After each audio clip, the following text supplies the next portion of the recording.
Banyak orang masih belum bisa memahami letak pengharapan di balik salib. Pewartaan tentang salib tidak bisa dipisahkan dari kebangkitan dan kenaikan Yesus ke surga. Yohanes menunjukkan dengan sangat jelas naiknya Yesus di salib disejajarkan dengan naiknya dan pemuliaannya di tangan kanan Bapa.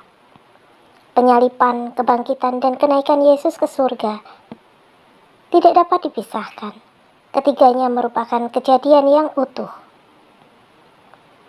Menjelang kematiannya, Yesus mengucapkan kata-kata kemenangannya. Sudah selesai. Ini ada dalam Yohanes 19 ayat 30.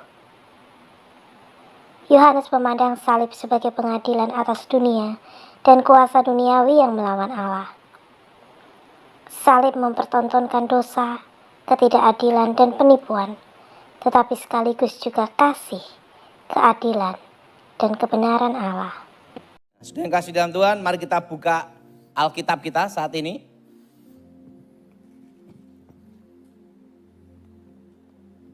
Dalam Injil Yohanes,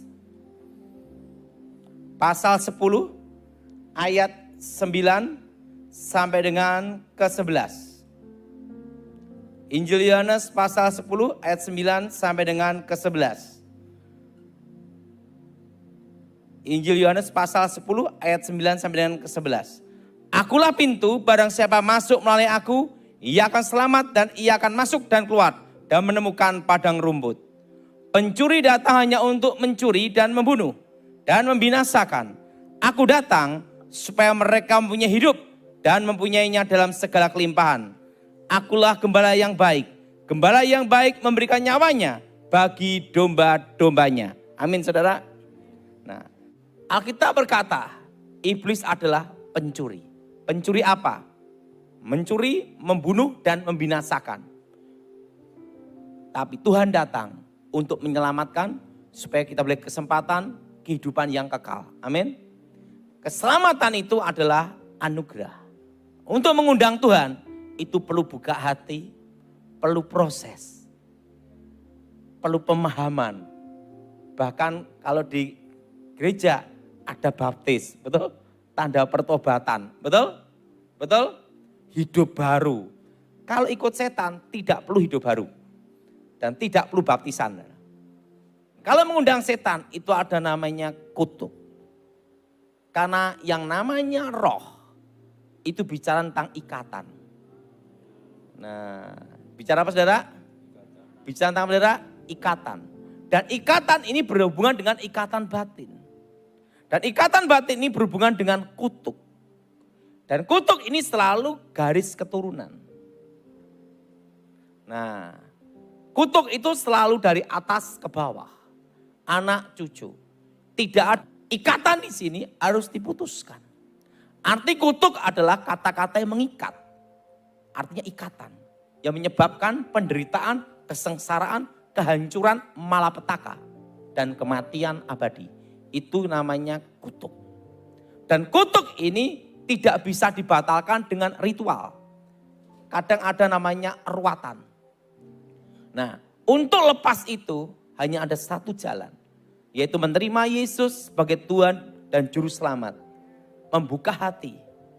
Alkitab berkata, ingat Yesus mengetok hati kita. Maukah kita terbuka hati kita? Nah, waktu Yesus datang, aku datang. Supaya kita selamat. Boleh hidup yang kekal. Amin.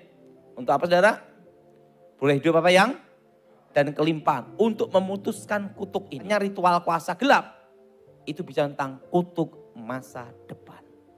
Nah, kutuk masa depan ini harus dibatalkan dan diputuskan, dihancurkan di dalam nama Yesus. Nah, makanya dalam pembatalannya ini dia semua. Itu saya semua. Di dalam nama Yesus. Aku percaya kuasa Tuhan dalam hidupku nyata. Segala kutuk masa depan. Segala ikatan kutuk keturunan. Kami hancurkan. Demi nama Yesus. Dengan kuasa darah Yesus. Darah Yesus. Hancurkan kutuk masa depan. Darah Yesus. Hancurkan mantra. Darah Yesus. hancurkan kutuk keturunan. Nah, dan setelah itu darah Yesus buka jalan berkat dan buka masa depan. Kenapa? Pada waktu terjadi perjanjian kutuk itulah menutup jalan masa depan. Saudara yang terkasih dalam nama Tuhan kita Yesus Kristus, Allah berkarya melampaui kegelapan kubur. Setelah peristiwa penyaliban Tuhan Yesus, para murid mengalami krisis hidup yang sangat besar. Mereka merasa amat terpukul dan trauma karena menyaksikan guru dan pemimpin mereka, orang yang mereka kagumi, harus mati disalib secara mengerikan. Kekuatan dan semangat hidup mereka lenyap seketika, begitu juga dengan iman mereka. Melihat dan percaya menjadi kata kunci dari peristiwa Paskah yang dialami oleh Maria Magdalena, Simon Petrus dan murid yang lain yang dikasihi Yesus. Dengan menyaksikan kubur kosong secara perlahan-lahan, iman mereka akan Kristus yang bangkit mulai bertumbuh. Jenazah Yesus tidak mungkin dapat dicuri oleh karena kubur Yesus juga dijaga ketat oleh para serdadu dan dimeteraikan dengan meterai raja. Kesederhanaan hidup para murid menghantar mereka kepada iman yang benar, bahwa kubur kosong dan Yesus telah bangkit dari antara orang mati. Paskah membuktikan kepada dunia bahwa Allah mampu berkarya jauh melampaui kegelapan kubur. Paskah membuktikan kepada dunia bahwa Allah mampu berkarya jauh mengatasi sakit penyakit dan aneka macam penderitaan serta ketakutan yang dialami oleh manusia. Paskah membuktikan kepada dunia bahwa Allah mampu berkarya jauh melampaui peristiwa hidup dan kematian setiap anak manusia. Oleh karena itu, dengan merayakan Paskah, kita dituntut untuk percaya akan Yesus Kristus sebagai Tuhan dan Penyelamat kita, percaya akan kebangkitannya dan percaya akan kasih-Nya yang besar bagi kita. Selain itu, Paskah yang dirayakan juga menuntut setiap pengikut Yesus untuk berani memasuki kubur kosong, bahwa dalam kesedihan, kesulitan hidup, dan jalan buntu, Yesus tetap hadir untuk menghidupkan dan membangkitkan kita karena kasih-Nya. Di tengah hingar-bingarnya dunia saat ini, umat Kristiani di seluruh dunia dengan khusyuk dan bersuka cita merayakan Paskah Tuhan. Apa pesan Paskah untuk kita? Yang pertama, bangunlah hidup dan perjuanganmu atas dasar iman akan Kristus yang bangkit. Sebagaimana ranting anggur akan menjadi kering ketika terpisah dari pokoknya, demikian pula hidup yang terpisah dari Kristus. Hanya dalam Yesus ada kehidupan dan keselamatan kekal. Oleh karena itu, seburuk apapun situasi hidupmu saat ini, jangan pernah berpikir untuk meninggalkan gereja, meninggalkan iman akan Kristus dan Injil-Nya. Imanmu jangan digadaikan karena Allah mampu berkarya jauh melampaui kegelapan kubur, mengatasi sakit penyakit dan aneka macam penderitaan, ketakutan serta kelemahan dan kerapuhan manusia kita. Yang kedua, jadilah saksi Kristus di tengah dunia, seperti yang dilakukan oleh Petrus.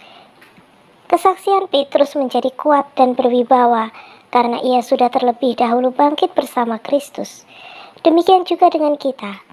Supaya bisa bersaksi, mari kita terlebih dahulu bangkit bersama Kristus, bangkit dari kepalsuan hidup, bangkit dari kemalasan, bangkit dari ketidakbenaran, bangkit dari kepasifan, bangkit dari kekerasan di dalam hidup bersama, dan bangkit dari aneka macam kejahatan yang masih sering kita lakukan.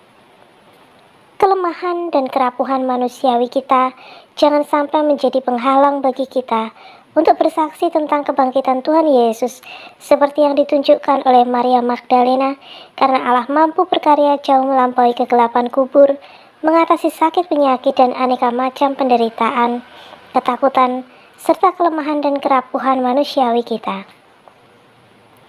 Yang ketiga, carilah perkara yang di atas, di mana Kristus berada, sebagaimana pesan Rasul Paulus kepada umat Kolose dalam bacaan yang sering kita baca.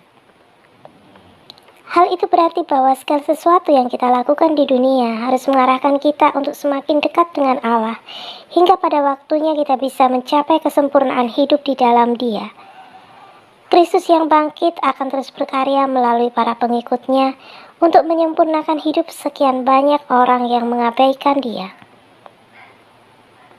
Kebangkitan Kristus yang kita rayakan memperbarui perjuangan hidup kita setiap hari. Salam sukacita Paskah, Tuhan Yesus memberkati kita semua. Amin.